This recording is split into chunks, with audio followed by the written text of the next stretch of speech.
Hello everyone. So this is the summary of the poem London 1802 or to Milton by William Wordsworth, summary and analysis.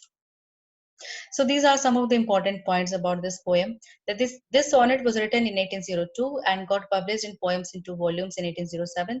In this poem, Wordsworth wishes that if Milton would have been alive, then he could teach people the importance of virtue, manners, freedom, and power. In this poem, Wordsworth criticizes the people of his times by calling them selfish and spiritually and morally corrupt. He calls Milton to be a man of high noble character who had fought for freedom during the civil war between Parliament and King Charles I. So now he starts the poem by invoking Milton, and he wishes that Milton should have been alive at this time because England needs Milton. England needs people like Milton who had strong and noble character. And England is rotting. She's a fan of stagnant water. The way standing water starts rotting, similarly, England is rotting because English people have become selfish and corrupt. English people have become selfish and corrupt. And now poet notices corruption in every sphere, okay? Like in church, in soldiers, in writers, okay, in domestic life, okay? So he notices corruption in every field of life.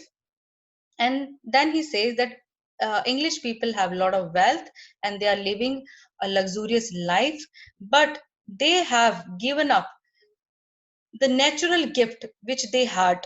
English dower means natural gift which they had of inward happiness. So they are deprived of inner peace and inward happiness, okay? And now he says we are selfish man. Wordsworth say that English people are selfish people, okay? They are spiritually and morally corrupt people. And now he says, oh, raise us up. Now he asks Milton to teach them the importance of manners, virtue, freedom, and power, so that they can return back to their noble character. Come to the next lines. Now poet says that Milton had a noble and strong character. He was shining like a star, and he stood apart because he stuck to his opinions and arguments. He always fought for freedom and justice. Thou hadst a voice whose sound was like the sea. And now poet compares the voice of Milton with the voice of the sea, with the sound of the sea. Sea is most powerful.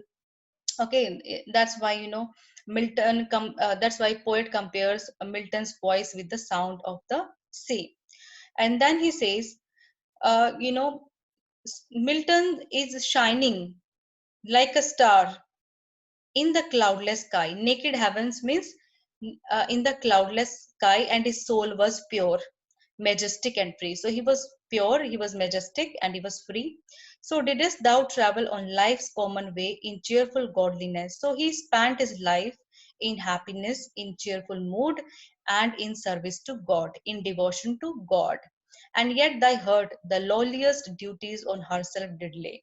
And he never hesitated to do the lowest of the duties if he was offered to.